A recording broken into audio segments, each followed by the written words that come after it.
Hello, in today's lecture, we are going to study about strings.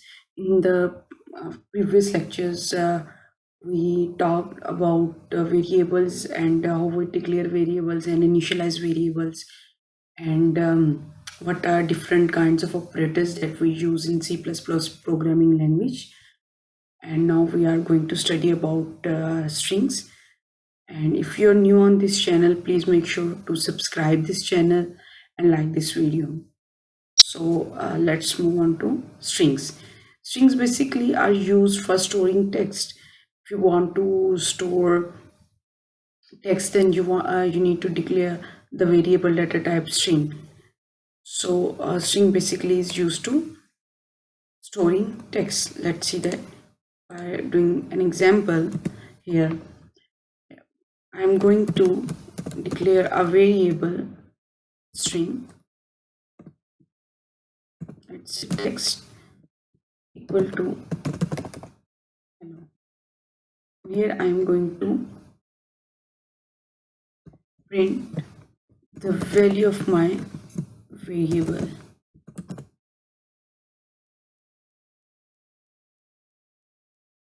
Let's run this code.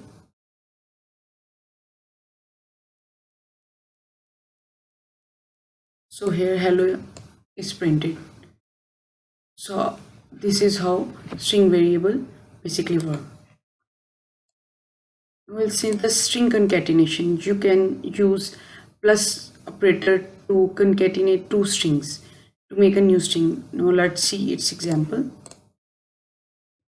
I'm going to declare here, initialize here a variable string, first name. I'm going to assign a value, and now I'm going to use second variable. Let's say this. Now I'm going to add them. Name is equal to first name plus last name, and then I'm going to print the value of full name. So here is my code. Now let's run this code,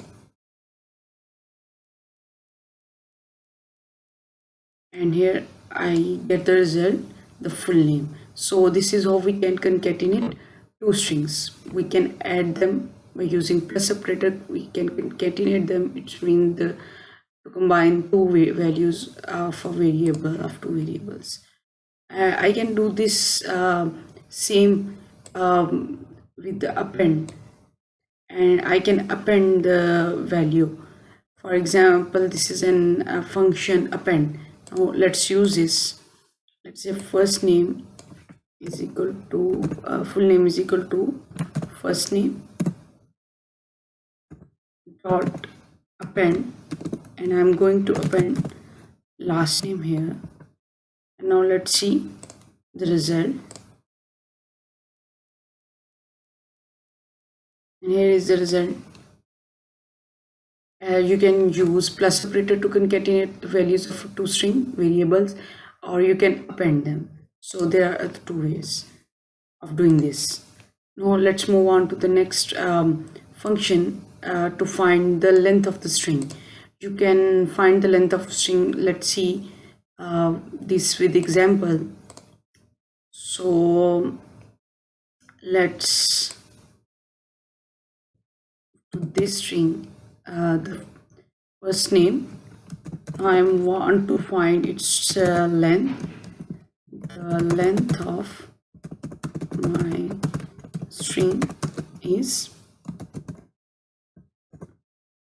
so I'm going to use first name dot is a function length, and now let's see what I will get. So here is 4. So the length of my string is 4, as you can see here, 1 2 3 and 4. And you can do the same thing with the function size. It's on your choice what you want to use. Now let's run this code, and here the value of the string is 4. So you have two ways to do this. You can use the length function and you can use the size function to find out the length of your string. Let's move on to the next function. We can access strings. So for example, here is my string and I want to access the one alphabet that is here. How I can do this? I'll do this cout the name of my variable. I'll use this bracket and I'll use 1, and now let's see what I'll get. I'll elaborate this after running this code. Here I'll get this value a. Okay, so always do remember that your string index will start from 0. So this one is at location 0, this one is at 1, this is on 2, and this is on 3. For example, if I'll do this 0, I'll get s here. So always do remember that your string index will start from 0 and it will move on so on. Okay, let's see you next. Now how we can change, if we want to change the one single character of the string. Let's do this. For example, I want to change some here, let's say first name equal to, let's see what will happen, first name,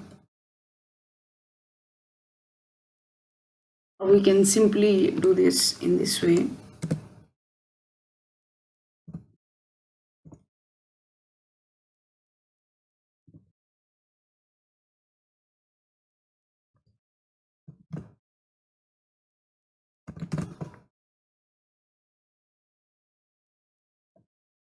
And the 0 index, I'm going to add this in a single quote, because always do remember that we are going to replace a single character, and we already studied that if we assign or single character, we use single quotes. Okay, and then I'm going to replace it with z. So let's see how this.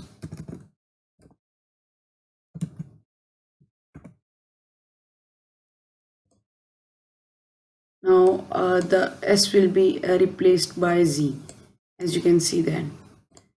Nowadays I'm working with Python and I was just confused with the syntax. So this is how you can replace the value of s with z. So let's move on to the next function. How we can do this? We can take user input. So let's see that if I declare a variable here, the first name, and I ask user, please enter your name.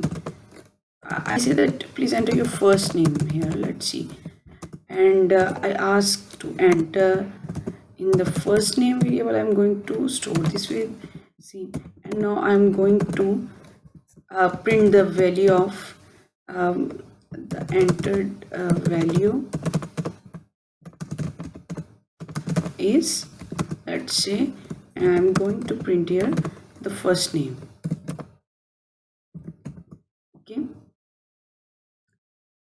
open this, there is an error. Okay, so now let's see what will happen. We will do it by giving two input. I add here Ali, and the value I get, it is Ali. Okay, but what will happen if I do this Saad Ali, and now I enter this, and what is the difference that I here get only the first